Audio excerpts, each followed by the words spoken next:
Olá, está no ar o seu programa Rodrigo Beto na Opinião, pela TV Correio da Manhã, a sua TV. E hoje nós temos uma convidada muito especial. Esse programa estava cheio de homem, só vinha homem aqui. Resolvi convidar uma mulher para a gente falar um pouquinho de política. Nossa deputada federal Clarissa Garotin, pré-candidata ao Senado pelo Rio de Janeiro. Clarissa, é uma honra ter você aqui. Bethlen, eu que agradeço o convite, é um prazer estar aqui com você, com todos que assistem e nos acompanham aqui pela TV Correio da Manhã e para esse bate-papo aí com um olhar um pouco feminino agora, né? Tá precisando, porque aqui estava cheio de homem, veio um monte de homem aqui, então agora a gente está começando a ter um pouco mais, agora tem que ter uma sequência feminina, né? Tem que incentivar, engajar a participação das mulheres. Exatamente. Né? Clarissa, você tem sido muito atuante em Brasília, você tem conversado muito com os políticos, tem vivido muito o clima de Brasília e eu te acompanho pelas redes sociais, eu sei que você é eleitora do Bolsonaro, né? Para mim não tem muita dúvida. Mas eu queria saber de você, se você acha que é possível, né, em que pese eu tenho algumas restrições às pesquisas eleitorais, não acho que exista uma conspiração, mas eu acho que há erros metodológicos nas pesquisas. Por exemplo, aqui no Rio de Janeiro, eu tenho convicção que se você não coloca uma cota de evangélico, as pesquisas dão uma distorção para menos para quem tem um voto mais conservador. E eu acho que isso está acontecendo nas pesquisas nacionais. Mas, de fato, o Lula hoje lidera em todas as pesquisas. Um pouco menos, um pouco mais. Você acha que é possível o Bolsonaro virar esse jogo? Olha, eu não só acho que é possível, como eu tenho certeza que vai virar esse jogo. Até porque as pesquisas elas erraram muito. Se a gente lembrar das eleições passadas, né? Eu lembro que o Witzel, ninguém esperava que fosse ser um fenômeno e fosse vencer as eleições, venceu. O Harold de Oliveira, uma semana antes, né, das eleições, ele estava em 5º lugar para o Senado e quando abriram as urnas ele foi senador eleito pelo nosso estado.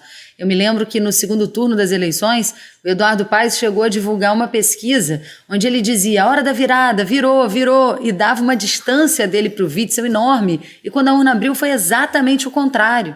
Então, como você disse, eu acho que existem alguns erros metodológicos, sim. E acho que tem um eleitor que ele está silencioso.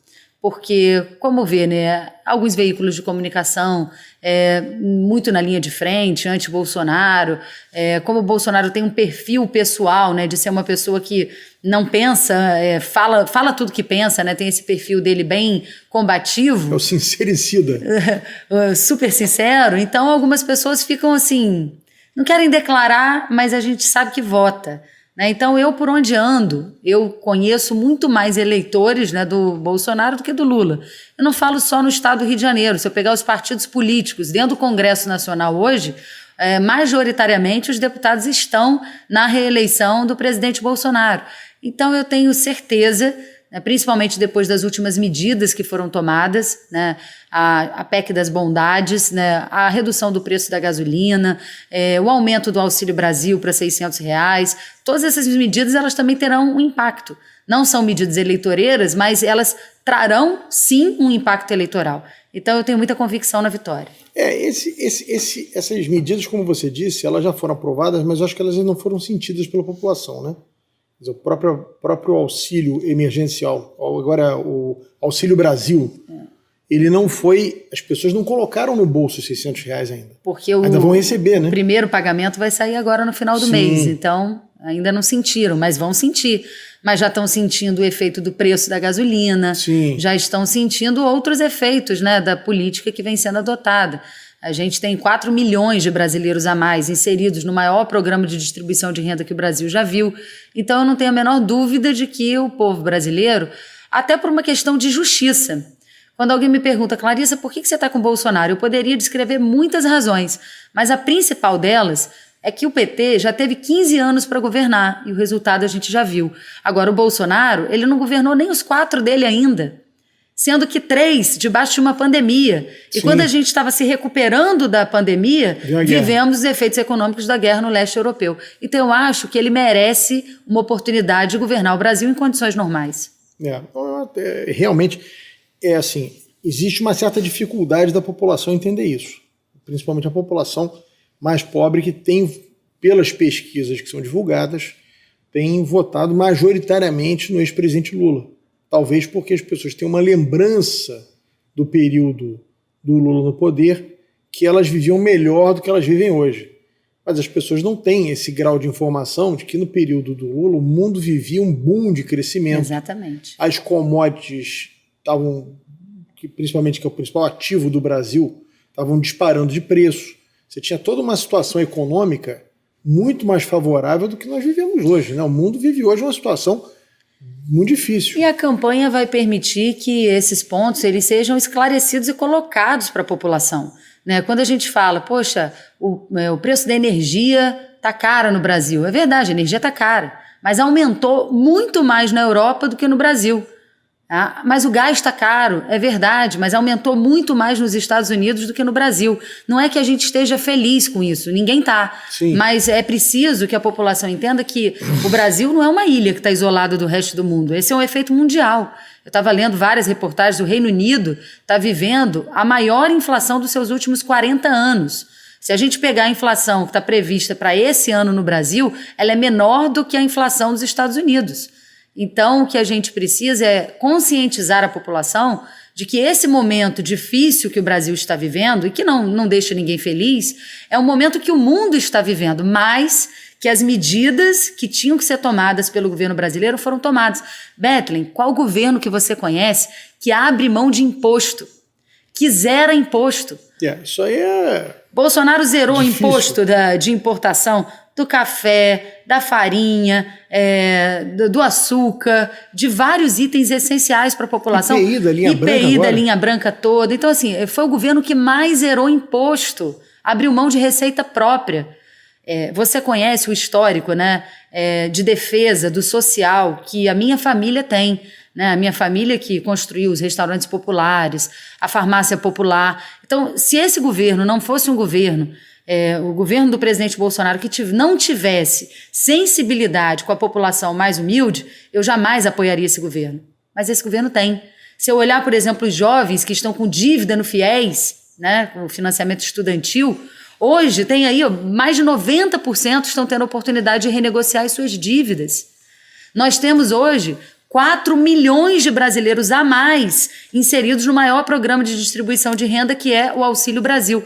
O Bolsa Família pagava uma média de R$180. O Auxílio Brasil paga R$400 como política permanente, né, independente, depois do governo vai continuar sendo R$400, e agora emergencialmente pagando um valor ainda maior, que é de R$600. O que a gente viu, o esforço do presidente Bolsonaro para reduzir o preço da gasolina, e eu acompanhei isso de perto, porque o projeto de lei na Câmara dos Deputados é um projeto do meu partido e que foi relatado também por um deputado do meu partido. Nós estivemos na linha de frente dessa discussão. Então, quando ele disse nós temos que baixar o ICMS da gasolina, do transporte, da energia elétrica e do setor de telecomunicações, que são setores essenciais na vida da população, os governadores chiaram. Quase no Brasil todo. Por quê? Porque ninguém quer abrir mão de receita. Sim. Mas ele disse, a gasolina não vai baixar se a gente não mexer no imposto, que é o que mais altera no preço final, na composição do preço final. Então hoje, qual é o efeito disso? Quem chega para abastecer o carro já paga em média R$1,19 a menos por litro de gasolina. Qual é o efeito disso? A gente vê gente saindo do Paraguai para abastecer os seus carros no Brasil, porque a gasolina no Brasil hoje está mais barata que a gasolina no Paraguai. Que era o inverso até pouco tempo, né? Exatamente. Era o inverso que acontecia ali. Agora, uma coisa que eu acho que era importante a gente falar um pouco também, Clarissa, eu tive entrevistando alguns programas atrás o seu pai aqui, né? Foi um programa muito interessante, porque teu pai é uma enciclopédia viva, né? É verdade. Tanta coisa que aconteceu, tanta coisa na política. Eu vivi alguns momentos desses, acompanhei alguns momentos, e ele estava contando uma experiência muito interessante, porque a família de vocês é uma família muito grande. Não, até brinco. São 9 filhos. Eu tô indo para o 4º filho ainda, já acho que é um excesso, imagino que são 9. E ele contando quando ele já era governador, o último filho que foi adotado, que a sua mãe pegou no colo, coisa e tal, e você chegou, ele falou, vamos reunir todo mundo aí que tem um comunicado importante. E chegou lá com outro irmão para vocês. Deve ser um negócio Deve ser um negócio muito doido, essa coisa de você ter 8 irmãos, né? A minha mãe sempre foi apaixonada por crianças, né? A gente sempre teve uma casa muito cheia, cresceu cheio de irmãos. Eu tenho 5 irmãos adotados e tenho mais 3 irmãos biológicos, né? Somos 9 no total. E quando o último foi adotado, que é o Davi, foi mais ou menos isso. Eles estiveram num jantar na casa do Francisco Silva, que era dono da Rádio Melodia, né? E tinha acontecido uma situação em que esse bebê foi parar na casa deles, porque a mãe queria fazer um aborto, foi convencida a não fazer, deixou o bebê na porta, né, da creche. O bebê ficou 7 dias andando na casa dos funcionários e quando chegou no final de semana, entregaram o bebê para a esposa do Francisco Silva, que era mantenedora dessa creche. Ela levou para casa, teve um jantar lá e quando a minha mãe estava conhecendo a casa junto com ela e outras mulheres, ela viu o bebê, aí falou, nossa, que bebezinho lindo. E ela falou, olha, ele tem 7 dias e contou a história dele. E ela falou, olha, eu já estou com uma certa idade, meus filhos já estão todos grandes, casados, eu e o Chico não temos mais idade para cuidar de um bebê tão pequeno, eu estou procurando uma família para adotar. Minha mãe pegou o bebê, levou no colo, chegou lá fora, já contou a história toda pro meu pai e já ligaram pra gente, ó, reúne todo mundo, espera, a gente tem uma novidade. Quando a gente chegou em casa, a novidade era que a gente tinha um novo irmão. Então, essas coisas assim, né, são bem interessantes e a gente sempre foi uma família, nesse ponto, muito unida, né? Independente se é biológico ou se é adotado. Você e o Vladimir entraram para a política, né? Você é deputada, já foi vereadora, enfim, você foi deputada estadual, deputada federal, e o teu irmão já foi deputado federal e agora prefeito de Campos. Nenhum outro irmão teve vontade de entrar para a política? Não. Os 9? 7 escaparam desse vício? 7 escaparam. Eu comecei muito nova, né? Porque... Primeira filha, meus pais começaram muito jovens na política, então meu pai ia para reunião partidária, minha mãe acompanhava e eu ia junto. Eles iam para uma manifestação, para uma carreata e estava eu lá. O meu primeiro discurso num palanque eu tinha 12 anos de idade. Então acabei acompanhando muito a vida deles, mas sempre nos bastidores, participando, né, da organização de partido, já liderei juventude partidária, até o dia em que eu fui vereadora, né, na cidade do Rio, decidi me candidatar. E a juventude se reuniu e falou, olha, você é o nome que vai unificar a nossa juventude.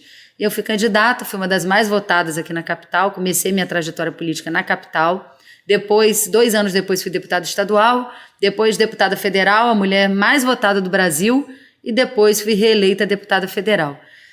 Então, eu acho que, diante de toda essa trajetória, né, já entrando aqui um pouco no assunto da minha pré-candidatura ao Senado... Isso eu ia perguntar agora, mas... Pode perguntar você mesmo, não tem problema. Muita gente pergunta, Clarissa, por que você aceitou esse desafio do partido de ser candidata ao Senado? Eu acho, Bethlen, que eu já cumpri... É que você tinha uma eleição federal, imagino eu, olhando de fora. Você tinha uma reeleição para deputada federal, na minha opinião, muito tranquila. Você, com o apoio da sua família, teu irmão é prefeito em Campos, você é muito conhecida... Você tem uma base em várias cidades do estado. Eu imagino que você tivesse uma eleição muito bem resolvida para deputada federal. Para o Senado já é uma vaga só, uma eleição majoritária. Né? Você vai concorrer contra pessoas que já estão em campanha há algum tempo. É uma decisão corajosa. O que você está falando tem todo sentido, porque quando você bate uma pesquisa, por exemplo, no Norte, no Noroeste, né, eu estou em primeiro lugar tanto para federal quanto para estadual. Então, ninguém pode dar certeza de nada, porque certeza a gente só tem quando a urna abre. Sim. Mas se fosse para deputada, estadual ou federal, eu teria uma eleição bastante tranquila, né? Bem organizada, eu estou entre as primeiras ali do partido. Mas quando o partido me deu esse desafio, né, me lançou esse desafio de ser candidata ao Senado, eu pensei, por que não? Eu já cumpri praticamente todas as etapas do legislativo, né? Vereadora, deputada estadual, deputada federal, reeleita deputada federal. E eu acho, Bethlen, que o Rio precisa fortalecer a sua representação no Senado. Nós tivemos muitos senadores, eu não vou dizer todos, mas nós tivemos muitos senadores que, quando chegaram ao Senado, se comportaram como deputados. Qual a diferença entre um deputado federal e um senador? É que o deputado, ele representa uma parcela da sociedade, Sim. representa um grupo de opinião, uma causa, uma bandeira. E o senador não, o senador ele representa o Estado, os interesses Exato. Do Estado do Rio de Janeiro. E, infelizmente, a maioria dos senadores que o Rio de Janeiro teve, no passado principalmente, se comportaram como deputados de mandato. né? Um deputado que levantava uma ou outra bandeira. Sim. E não tinham capacidade de discutir os grandes temas do Estado. Então esse é um dos motivos pelos quais eu quero ir para Brasília, para mostrar que o Rio de Janeiro ele não é mais um estado na federação. O Rio de Janeiro é um estado que a nossa capital já foi capital da República por quase 200 anos. Existe uma dívida histórica do Brasil com o Rio de Janeiro, porque toda vez que eu chego em Brasília, que eu estou andando de avião, quando eu olho para baixo, eu olho aquele plano piloto, eu olho aquela Praça dos Três Poderes, aqueles ministérios, aquilo tudo é economia, aquilo tudo é emprego, aquilo tudo saiu do Rio de Janeiro. Sim. Quando o Rio de Janeiro perdeu a capital e foi para Brasília, as compensações que foram prometidas ao Rio de Janeiro nós nunca recebemos até hoje. É verdade. Então, nós não somos um estado qualquer. Nós somos um estado que foi capital da República durante 200 anos. Nós somos capital cultural e política desse país. Então, o Rio de Janeiro não pode ser tratado como simplesmente mais um estado. Quando a gente vai renegociar a dívida do Rio de Janeiro, que o acordo que foi feito lá atrás por governos anteriores, na minha visão, foi um acordo equivocado. Por quê? Você pega uma dívida que está aí de 180 bilhões parcelada, né? Que a gente hoje não paga essa dívida. O acordo era, você não vai pagar por 3 anos, pode renovar esse prazo por mais 3. Passado esse prazo, você vai pagar a parcela do mês vigente e uma parcela do mês anterior. Ou seja, sem que nada tenha mudado na economia, Sim. nem nas fontes de arrecadação, o Estado que não conseguia pagar uma parcela tem que pagar 2, simultâneas. O Rio de Janeiro hoje só não quebrou graças à caneta do presidente Bolsonaro, que permitiu a reestruturação do plano de recuperação fiscal do Estado do Rio de Janeiro, e por causa da venda da SEDAI, porque a venda da SEDAI, nesse momento, né, encheu os cofres do Estado de dinheiro, mas quando esse dinheiro acabar, a economia do Estado vai voltar a ser o que era. Esse dinheiro é finito, ele não é um dinheiro que você tenha a todo momento. Não é uma receita. Né? É um dinheiro para investimento, você não pode, tanto que você não pode botar ele em custeio, você não pode usar ele para aumentar salário, para aumentar, enfim, aumentar o número de escolas, de creches, de hospitais, porque é um dinheiro finito, né? Exatamente, você não pode criar não pode criar um investimento com verba carimbada, um programa com verba carimbada, Sim. porque ele vai acabar. Mas o que eu estou querendo dizer com tudo isso é que quando a gente vai tratar da negociação da dívida, é preciso lembrar que o Brasil tem uma dívida com o Rio de Janeiro. Isso tem que ser colocado na mesa. Tem que ser colocado na mesa que nós temos aqui o maior ativo de imóveis federais. A União, ela é a maior proprietária da cidade do Rio de Janeiro. Ela tem o maior número de terrenos e imóveis, muitos deles abandonados. Então isso tudo tem que ser colocado na mesa. E só quem pode colocar isso na mesa é um senador que conheça a nossa história, é um senador que queira defender um Estado forte e não apenas uma ou outra bandeira de forma isolada. Então esse é o primeiro motivo pelo qual eu quero ir para o Senado, para que a gente tenha uma representação mais forte em Brasília. O que mais, Clarissa? Eu acho que a gente precisa também ampliar o protagonismo feminino no Senado Federal. Foi tão importante, Bethlen, a gente eleger um número maior de deputadas federais. O resultado disso foi que, com a união da nossa bancada feminina, nós conseguimos que o presidente da República, Bolsonaro, sancionasse mais de 70 projetos de lei em benefício das mulheres. Algumas dessas leis, inclusive, eu sou coautora dessas leis. Então isso foi possível porque nós tínhamos uma bancada feminina forte. Mas no Senado nós ainda temos baixa representação. Além disso, a gente está vivendo um momento na política onde tem vários itens que dizem respeito à nossa democracia, a forma de organização do nosso Estado, que são temas que estão sendo debatidos em Brasília, especialmente no Senado Federal. Temas como a liberdade, temas como, a garantia de que o seu voto é válido, temos como a judicialização da política. Isso é um troço gravíssimo que está acontecendo. Esses temas têm que ser discutidos por gente que tenha coragem de enfrentar, além dos valores. Então essas são as pautas que eu vou defender. Clarissa, que valores são esses? Olha, eu sou uma pessoa que eu sou 100% pró-vida. E esse é um debate que está tomando conta do mundo todo. A Corte americana, recentemente, voltou atrás na lei que permitiu o aborto nos Estados Unidos, permitindo que vários estados tomassem as suas decisões. Em compensação, na Colômbia já foi o inverso. Eles aprovaram a lei do aborto, permitindo o aborto de bebês de 6 meses. Um bebê já formado, que a partir dali ele vai crescer, ganhar força. É um absurdo, mas você tem a esquerda dentro do Congresso constantemente querendo fazer com que essa pauta avance. E é tão cruel que a esquerda trata as mulheres que são contra o aborto como se nós não fôssemos do time de mulheres. É um feminismo que diz o seguinte: a mulher tem o direito sobre o seu próprio corpo. Peraí, eu sou mulher, eu sou mãe, eu jamais vou defender o assassinato. Eu jamais vou defender o assassinato de um bebê, de forma alguma. Até porque eu entendo o seguinte: você tem uma outra vida gerada dentro de você. Então, o seu direito termina quando o direito dessa criança começa. Então, eu sou totalmente contra o aborto, não quero que o Brasil vire uma Colômbia. E esses temas, essa pauta de valores, essa pauta de costumes, ela está muito forte em Brasília e eu tô lá, quero estar lá para defender com muita firmeza essas pautas que são tão importantes para a sociedade. Olha, um minutinho só, a gente vai voltar com esse bate-papo maravilhoso com a deputada federal Clarissa Garotinho, pré-candidata ao Senado.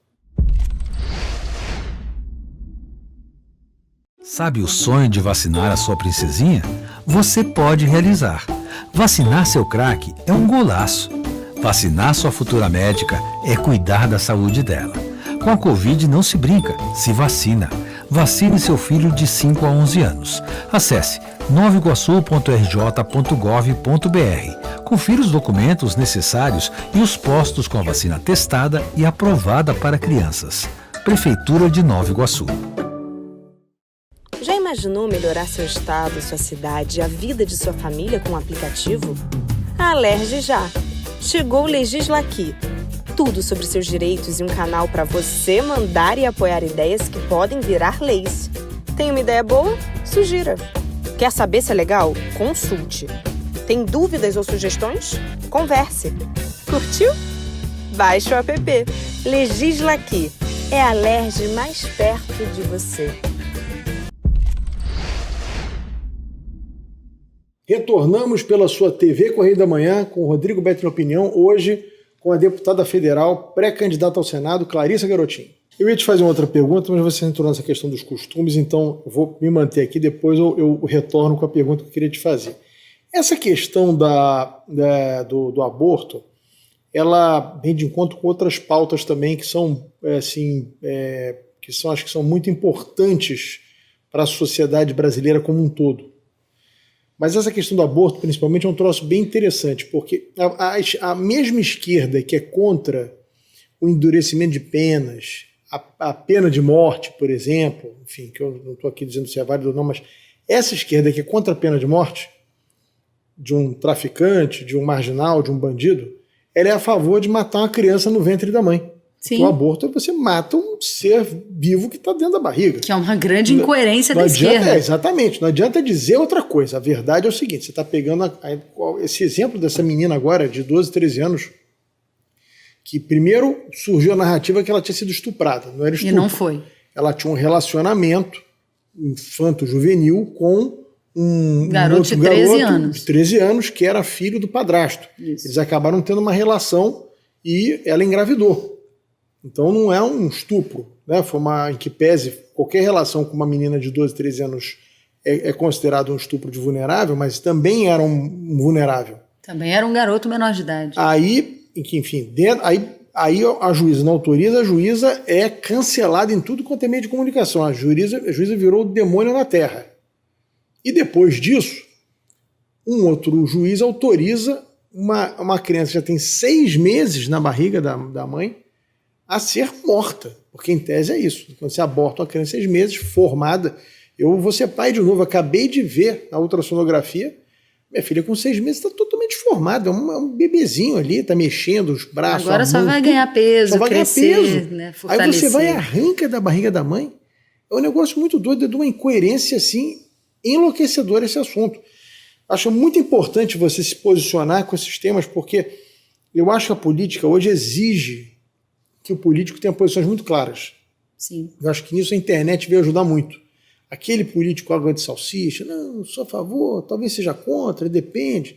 Vai aqui, faz um discurso num canto, chega em outro, faz outro, isso acabou. Acabou, porque a rede social, todo mundo tem aí um celular na mão. Você vai para uma reunião de 20 pessoas, tem que tomar cuidado com o que você fala, porque dali alguém filma, vai para a rede e aquilo ali viraliza. Então, assim, o político hoje tem que ter posições muito claras. Você falou da questão do aborto. Pergunto a você, sobre as drogas, você é a favor de alguma liberalização, alguma descriminalização? Olha, eu não sou a favor da legalização de nenhuma droga. Primeiro que os países no mundo que já adotaram esse modelo, os resultados não foram bons. Horríveis. Horríveis, exatamente. Então, se a gente já aprendeu com a experiência de quem fez e não deu certo, por que nós vamos fazer isso no Brasil, onde a gente tem uma juventude, né, que já é aliciada pelo crime o tempo todo, que precisa, né, ser inserida em programas educacionais, de voluntariado para o meio ambiente, esportivos, né? Então, o que a gente precisa fazer é gerar oportunidade para esses jovens. Drogas de forma alguma, até porque tratamento para drogas no Brasil é algo muito caro. Então, você pega um filho de uma classe média alta que se envolveu com drogas e quer fazer um tratamento, ele consegue pagar. Mas a grande maioria das mães brasileiras não conseguem pagar, não tem acesso a esse tipo de tratamento que é muito caro. Então, não sou a favor da legalização de nenhuma droga. Eu dou exemplo do cigarro. Quando as pessoas dizem assim, não, vamos legalizar a maconha, porque aí acaba com o tráfico. O cigarro é uma droga legalizada. Mais da metade do cigarro no Brasil é vendido no crime, no contrabando. Então, não mudou nada. Você legalizar a maconha, não a cocaína, vai acabar qualquer droga que seja, você não vai ter esse efeito de acabar com o crime. Você só vai ter o efeito do aumento do consumo. E você já pensou a hora que legaliza? Cadê o direito consumidor? Quem vai pegar uma cocaína e dizer se ela é 100% pura, se ela é 90%, vai vender... Isso é uma loucura, isso é uma cadeia que não faz assim o menor sentido. Sim. Não faz sentido econômico, não faz sentido social, não tem nem de saúde pública. Sim. Porque vai gerar um problema ainda maior, porque você vai ter muito mais gente usando e não vai ter condições de oferecer tratamento, a rede pública vai ter que se responsabilizar por isso. Então, sou totalmente contrário. Não, eu concordo com você em gênero, número e grau.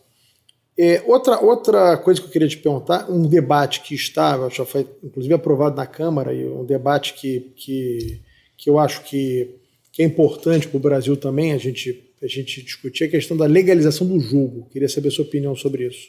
Você é contra ou a favor?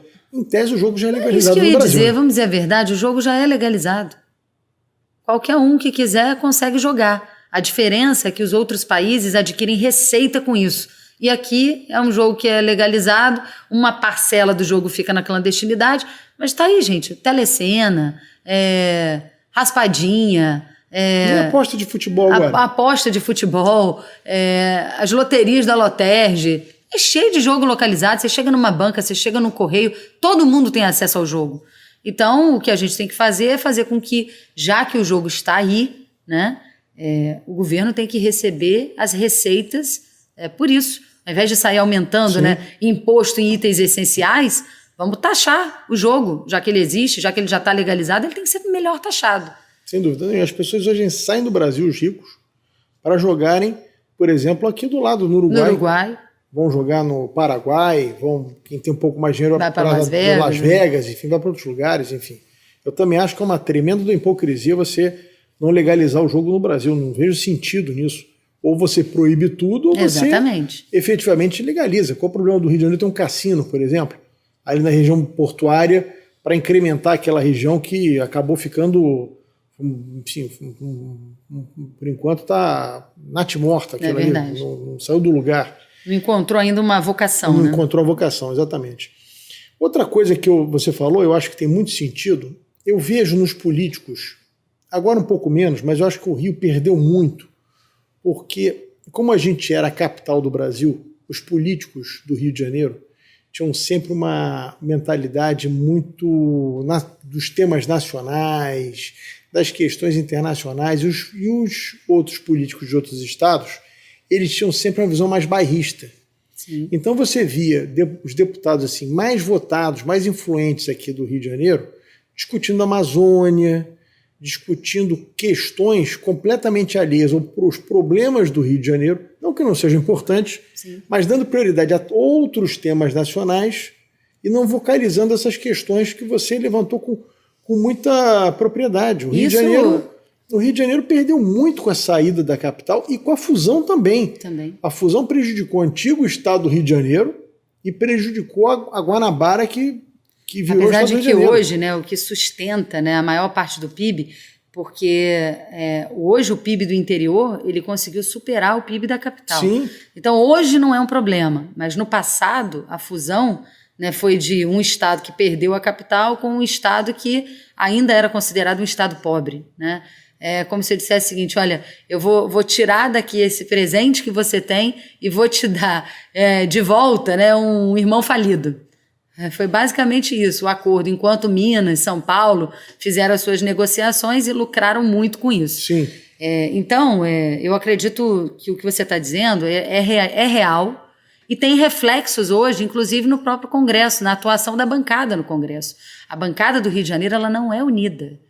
A bancada federal do Rio de Janeiro é muito difícil ela se unir em torno de alguma causa. Agora, quando você pega a bancada paulista, ela é unida. Sim. Quando você pega a bancada mineira, quando você pega a bancada do Nordeste, e é por isso que a gente perde. É por isso que a gente perdeu, por exemplo, o fato, né, os dois únicos produtos que não são taxados na origem, são taxados no destino, é a energia, quem perde com isso é o Paraná, e é o petróleo, que quem perde com isso é o Rio de Janeiro. Isso é um absurdo, né, que a gente esperava poder resolver essa questão com a reforma tributária. Mas, infelizmente, por causa da pandemia, né, a reforma tributária ela ficou no segundo plano. A comissão, que estava muito ativa antes da pandemia, acabou sendo paralisada em função da crise sanitária. Eu estava em Brasília, eu era deputado federal, quando foi aprovado um projeto de lei que está pendurado até hoje no STF, que redistribuiu os royalties e faliu o Rio de Janeiro, literalmente. Sim. E essa era a discussão. Se você devolver o ICMS do petróleo que não fica no Rio de Janeiro, vocês podem ficar com o royalty que vocês quiserem, porque o royalty é muito menor do que o ICMS que o Estado arrecadaria. O royalty acabou sendo meio que um cala-boca que deram para o Rio de Janeiro por conta da perda do ICMS que foi... Eu acho que ninguém imaginava, né, que depois o royalty se tornaria um grande ativo. Nós conseguimos segurar essa liminar durante muito tempo. Aliás, a gente vem segurando essa discussão desde a época em que a minha mãe era governadora no Rio. Naquela época, o PT não quis trazer para cá uma refinaria, porque se nós produzimos 80% do petróleo nacional, por que não podemos refinar? O PT quis construir um oleoduto para tirar o petróleo do Rio de Janeiro e levar o petróleo para ser refinado em outro estado. O PT sempre trabalhou para prejudicar o estado do Rio de Janeiro. Naquela época, minha mãe era governadora do estado, ela lançou uma campanha chamada A Refinaria Nossa e disse: aqui não vai passar oleoduto nenhum. Agora, você vê, né? O PT sempre prejudicando o Rio de Janeiro. Era para a gente ter a refinaria, não teve. Depois, como uma forma de compensação, né, eles criaram o polo gás petroquímico em Itaboraí, sem nenhum tipo de planejamento.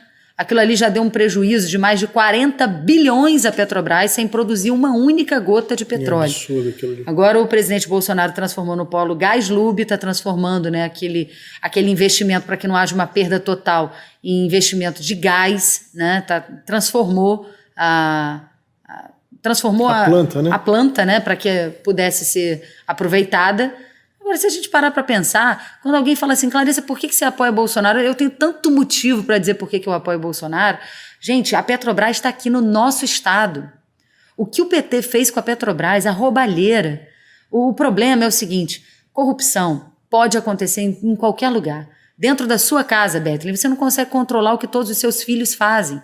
Às vezes, quando você vai descobrir uma arte lá, já está feita. Sim. Então, mas o problema é que o PT... ele parece que institucionalizou a corrupção. Parece que era um governo feito para roubar. Então, se você tinha 15 diretorias da Petrobras, indicada por 15 pessoas diferentes, as 15 roubando. Aquilo ali era uma loucura. A Petrobras chegou a alcançar a marca da maior dívida corporativa do mundo no governo do PT. Como é que eu posso aceitar um negócio desse? Uma falta de planejamento, um superfaturamento. A refinaria Abreu e Lima, que estava orçada para custar 2 bilhões, no final custou 10 vezes mais. Então, quando eu paro e lembro, né, daquelas... E para piorar, era para refinar petróleo da Venezuela, porque a gente produz petróleo pesado. O petróleo da Venezuela é um petróleo mais leve. Então, sabe, quando eu lembro desse histórico, das malas cheias de dinheiro, dos dólares na cueca, do líder do PT no Senado tentando comprar silêncio de delator, quando eu lembro de tudo isso, eu falo: é esse Brasil que eu quero reviver? É nesse Brasil que eu quero que o meu filho cresça, mas de forma nenhuma. Ah, mas a inflação é muito ruim, está prejudicando o mundo inteiro, não é só o Brasil. O efeito é mundial. O efeito é no mundo todo. Então, o importante é que as medidas estão sendo tomadas, impostos estão sendo gerados, medidas de distribuição de renda estão sendo tomadas. Outro dia, sabe, alguém virou para mim e falou assim, não, mas o Lula é o pai dos pobres. Eu falei, por que é o pai dos pobres? Ele falou assim, não, porque ele criou o Bolsa Família. Eu falei, deixa eu te contar um negócio. Primeiro que ele não criou o Bolsa Família. Ele deu um nome. O Bolsa Família é a junção do Vale Gás, do Vale Alimentação, do Vale Educação, do governo Fernando Henrique. Ele juntou todos os vales e chamou de Bolsa Família. Agora, sabe quanto o Lula gastou com Bolsa Família? 360 bilhões. Sabe quanto os bancos ganharam com o Lula? 4 trilhões. É o pai dos pobres ou é o pai dos bancos? Agora, se a gente parar para pensar, o Bolsa Família também trocou de nome. Agora virou Auxílio Brasil. Os bancos estão fazendo abaixo-assinado pela democracia contra o Bolsonaro. Uma piada, Mas sabe por que os bancos estão fazendo isso? Os bancos estão fazendo isso porque, através do Pix, que foi um grande ganho para toda a população, através do Pix, hoje a gente faz transações bancárias muito rápido, sem pagar taxa, sem pagar tarifa. Sabe quantos bancos deixaram de ganhar com isso? 40 bi. Uma fortuna. 40 bilhões os bancos deixaram de ganhar. Claro que eles têm que fazer manifesto contra o Bolsonaro. Então, para mim, as questões elas são muito claras. Eu sou uma pessoa nacionalista, eu defendo que a Amazônia é nossa, essa história de internacionalização, que a Amazônia é de todo mundo. Não, a Amazônia é nossa.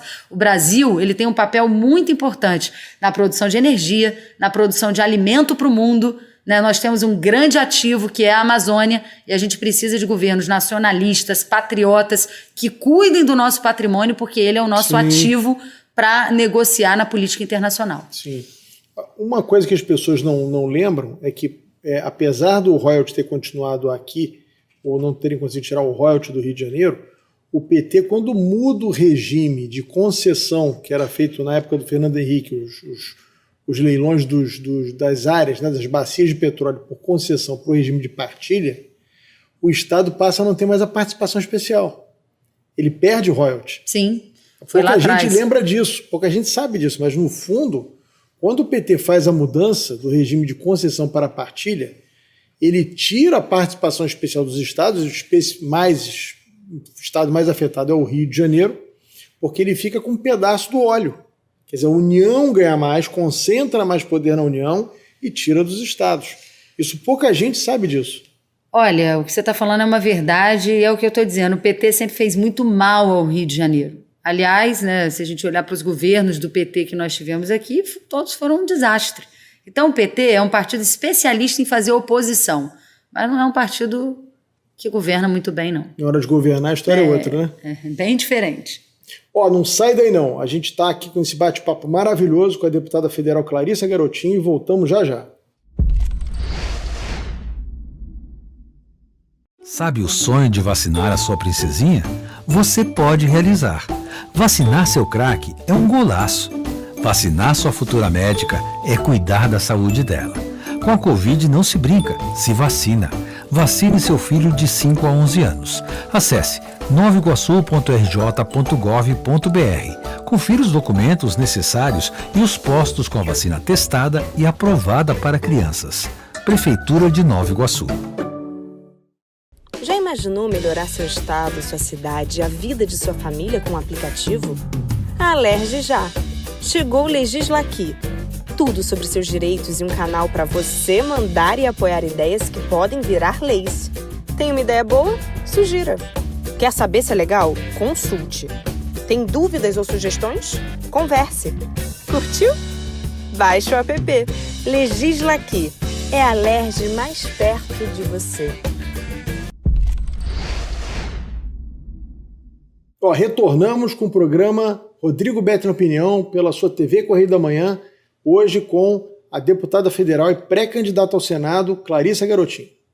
Clarissa, se você pudesse assim nominar o primeiro projeto que você, senadora, pudesse fazer, qual seria a primeira coisa que você faria?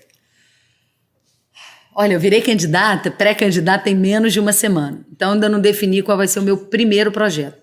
Mas a discussão da PEC da reparação, que eu iniciei na Câmara dos Deputados e que foi paralisada durante a pandemia, eu quero retomar esse diálogo no Senado, que é o ambiente apropriado para isso, porque é o local onde a gente discute os problemas dos estados. A PEC da reparação é a PEC que pedia a divisão do Fundo Constitucional de Brasília com o Rio de Janeiro.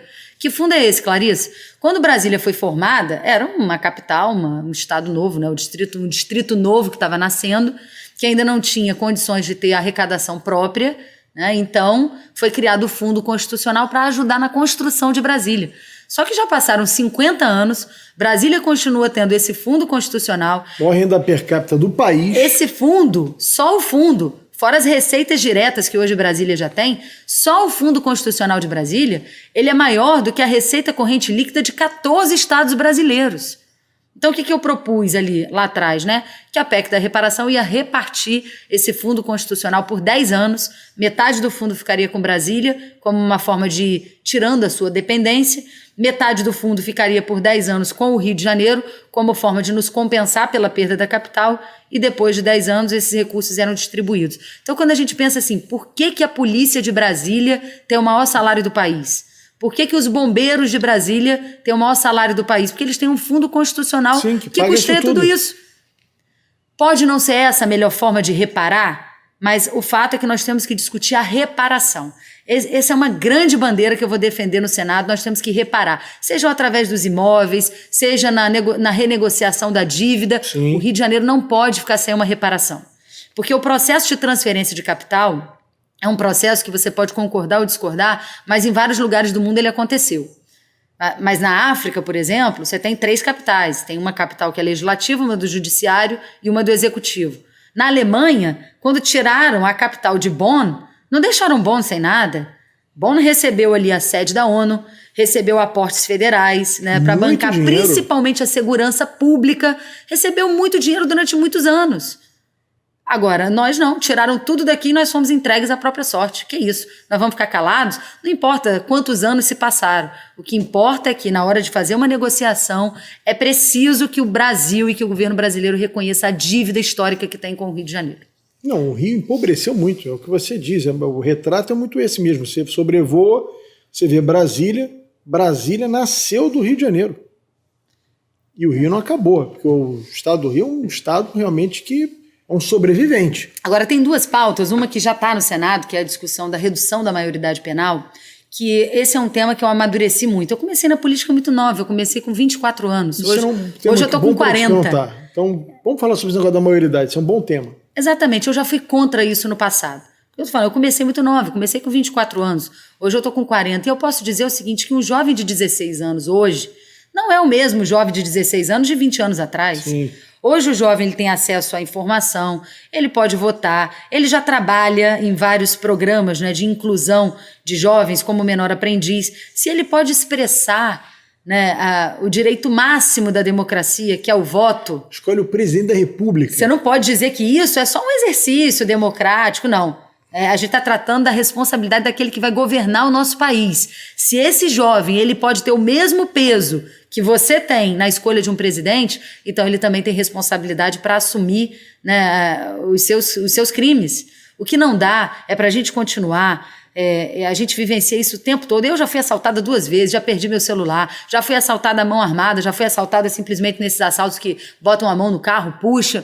E as pessoas são assaltadas todos os dias, na maioria das vezes por jovens entre 16 e 17 anos. A certeza da impunidade. Que sabem que é exatamente isso, é a certeza da impunidade. Então, nós precisamos avançar com esse debate no Senado e aprovar a redução da maioridade penal. Assim como nós não podemos aceitar, nós temos que endurecer os crimes contra o estupro. Normalmente, as vítimas de estupro são mulheres e são crianças que estão sendo violadas. Sim. Então, nós precisamos de penas muito duras. Esse é um tema que a gente tem que enfrentar, porque os números do estupro no Brasil inteiro são altíssimos, aumentaram, inclusive, durante a pandemia. Então, esses 2 temas, né, nós precisamos trabalhar de forma urgente no Senado Federal. Eu acho que essa questão da redução da maioridade penal é um assunto também que a gente precisa sair desse campo ideológico e discutir isso com muita seriedade. Sim. Porque foi o que você disse, a certeza da impunidade.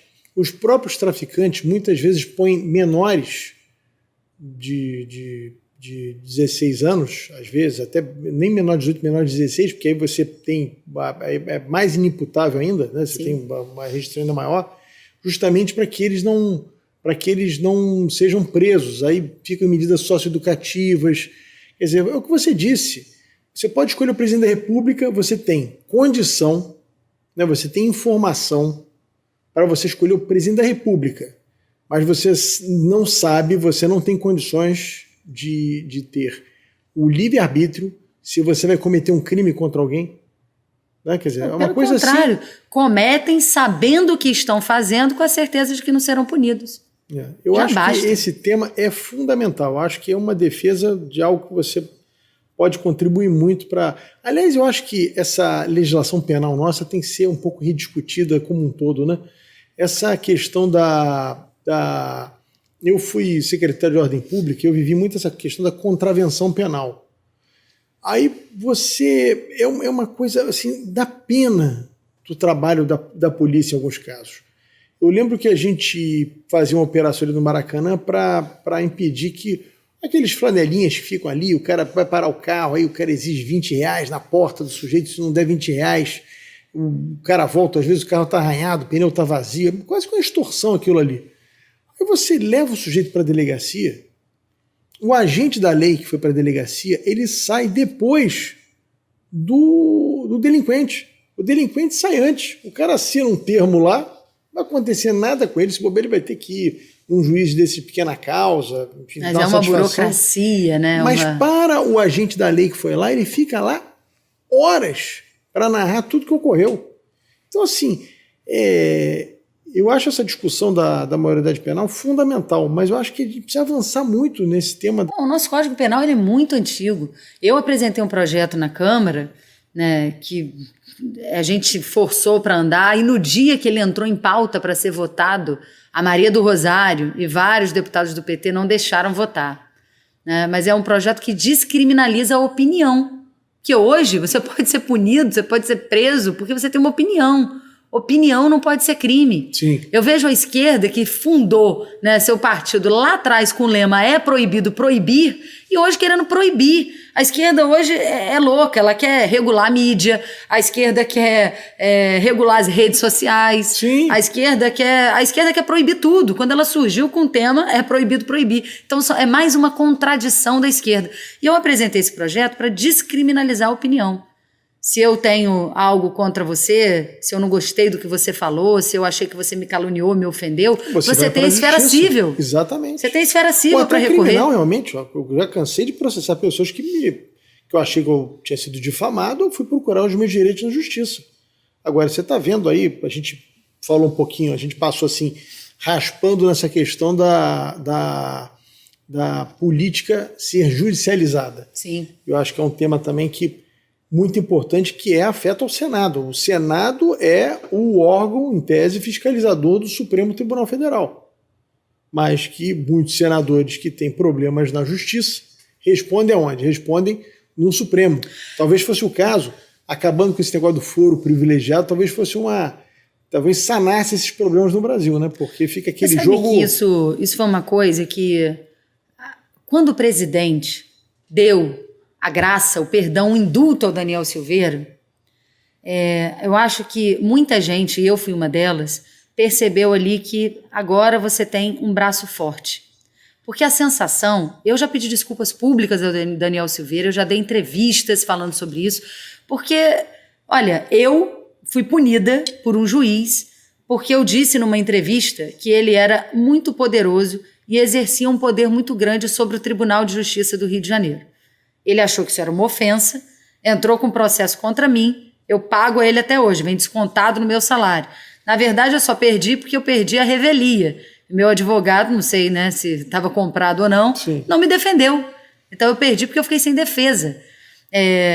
Eu vi o garotinho ser tirado de uma eleição de governador, onde ele estava indo para o segundo turno, por um suposto crime de opinião, onde ele denunciou um juiz do alto da tribuna da Câmara dos Deputados, onde ele tem imunidade total da palavra, e foi o mesmo advogado, ele também perdeu a revelia, ser retirado de uma eleição onde ele estava indo para o segundo turno das eleições por um suposto crime de opinião.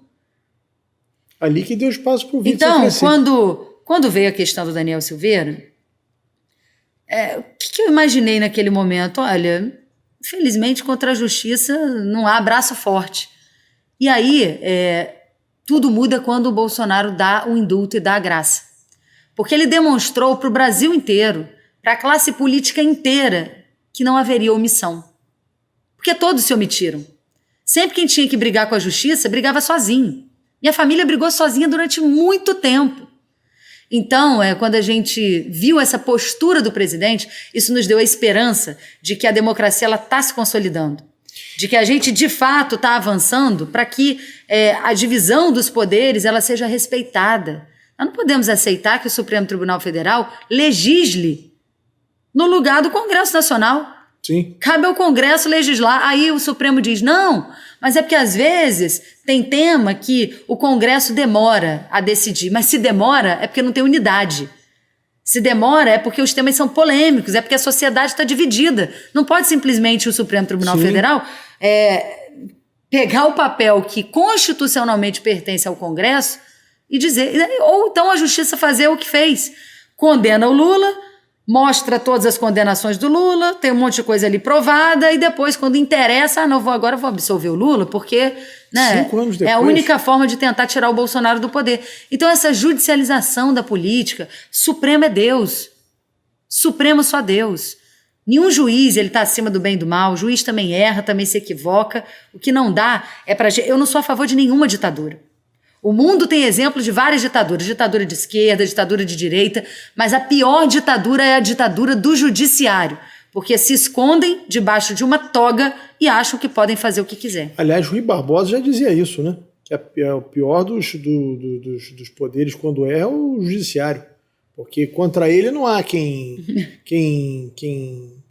modifique. Né? O legislativo, você aprova alguma aberração, você vai no judiciário e você pode ter algum tipo de mudança na aberração que foi aprovada. O judiciário... É tão escandaloso, Bethlen, que você sabe qual é a pena máxima de um juiz? O juiz ser aposentado. A aposentadoria compulsória com 100% do seu salário garantido. Mas que coisa é essa? Que punição é essa? Que você se aposenta mantendo 100% do seu salário? Isso então, é um negócio, uma excrescência. Essas né? discussões elas precisam avançar com velocidade. Porque antigamente o Congresso ele tinha receio de votar qualquer tema que tratasse do judiciário. Com receio de uma perseguição política, com receio de uma retaliação. Então, quando o presidente Bolsonaro ele dá o indulto ao Daniel Silveira, mais do que o que representa o Daniel Silveira, foi a demonstração de que o Brasil tem alguém que comanda o país. E que não vai deixar que qualquer absurdo seja cometido aqui dentro. Sabe, Clarissa, eu acho que a gente do Brasil, eu fico muito impressionado. Eu mal conheço o Daniel Silveira e confesso que eu concordo com muito pouca coisa que ele fala. Mas eu acho que no Brasil, quando eu vejo jornalistas amigos meus, quando eu vejo juízes, promotores que eu conheço, que eu tenho respeito, que eu tenho admiração, defendendo esse tipo de aberração. A minha filha mais velha estuda direito. Quando ela chegou em casa, que ela não entendia nada, porque ela estava justamente fazendo direito constitucional. Como é que um juiz, no caso um ministro supremo, ele julga um processo que ele é vítima do processo? É o caso do processo do Daniel Silveira, em que o Alexandre de Moraes mandou prendê-lo. O Alexandre é vítima do processo que ele julga.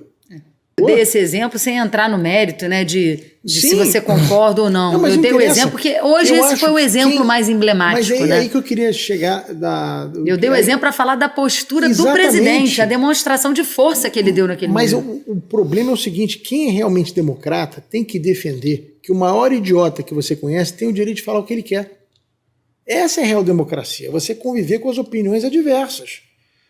Foi o que você disse, com muita propriedade. Se você não concorda, se você se sentiu ofendida, se você se sentiu ofendido, você vai à justiça e pede a sua reparação. Sim. Seja civil ou criminal. Agora, O que não pode é essa inversão da ordem constitucional, do direito das pessoas no Brasil, como está acontecendo. E pessoas, eu fico impressionado, eu fico dizendo até aos meus amigos petistas, vocês estão defendendo isso, amanhã é com vocês esse negócio. Vocês estão fulanizando a discussão no Brasil. O mensageiro passou a ser mais importante que a mensagem. Isso é que é o problema no Brasil, as pessoas emburreceram. Então, é contra o Bolsonaro? Então vale qualquer coisa. É a favor de não sei o quê? Então vale qualquer coisa. Não pode ser assim. O Brasil se tornou um lugar em que as pessoas não discutem mais teses.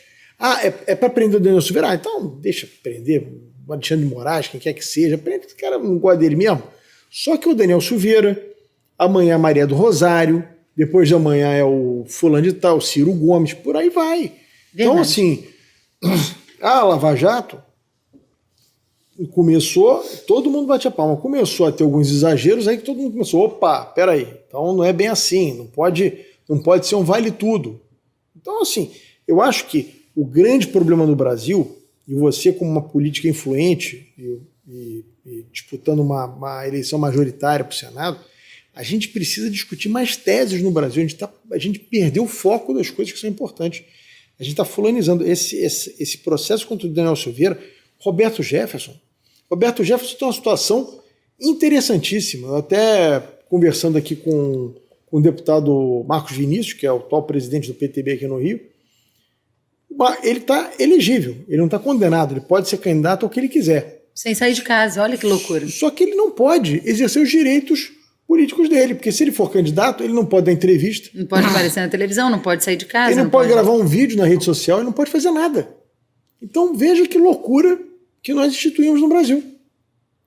E esse tipo de coisa que está instituído no Brasil com grande parte da imprensa batendo palma para isso, grande parte dos formadores de opinião batendo palma para isso.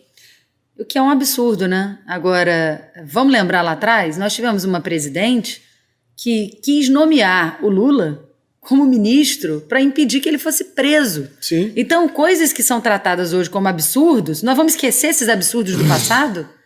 O que é absurdo de fato?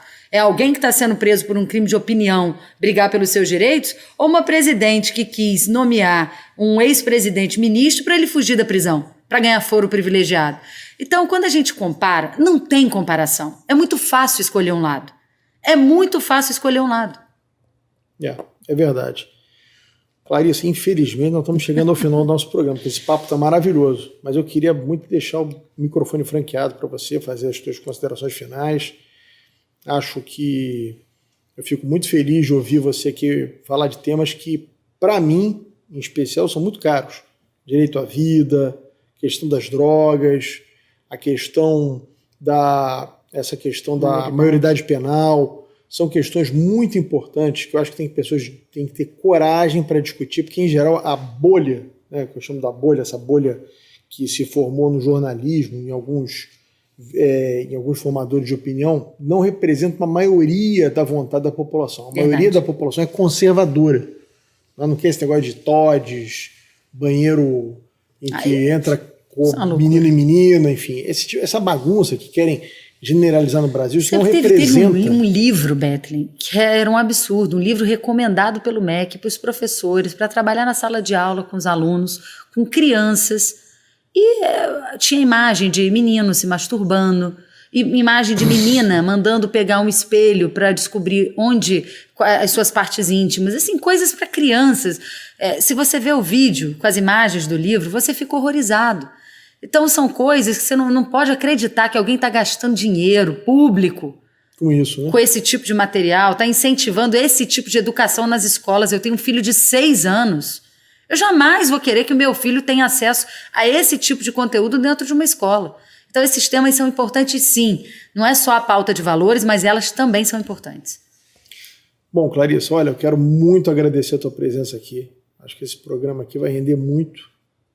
Muito bom. Que tem acho que é importante os políticos hoje terem posições firmes e claras, como você está tendo aqui agora, e eu espero que você que está nos assistindo tenha gostado muito também, porque certamente pelo menos você tem certeza que você está você está ouvindo aqui uma política que tem posições firmes e posições muito claras do que pensa.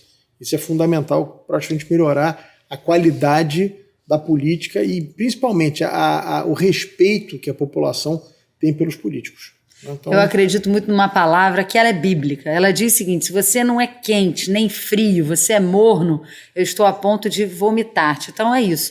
Política, a gente tem que ter posição. E quem tem posição não vai agradar todo mundo. Mas eu tenho certeza que as pessoas preferem ouvir alguém que talvez pense até diferente, mas que tenha posição, do que alguém que fica em cima do muro querendo agradar todo mundo. E quem quer agradar todo mundo, no final, não agrada ninguém. Bethely, muito obrigada pelo convite de estar hoje aqui no seu programa. Obrigada a você que também nos acompanhou. Eu estou entrando aí um pouco atrasada, né, na pré-campanha, já estou todo mundo fazendo campanha aí há 2 anos, mas acho que comecei bem, né? Já comecei tecnicamente empatada em segundo lugar. Tá bom. Então vamos lá, que domingo eu vou estar sendo homologada lá na convenção do partido para oficialmente poder dizer que sou candidata ao Senado. Clarissa, boa sorte para você e a você que nos assistiu até agora. Muito obrigado e espero que você tenha gostado muito do nosso programa. Até a semana que vem com o Rodrigo Bethely Opinião pela sua TV Correio da Manhã.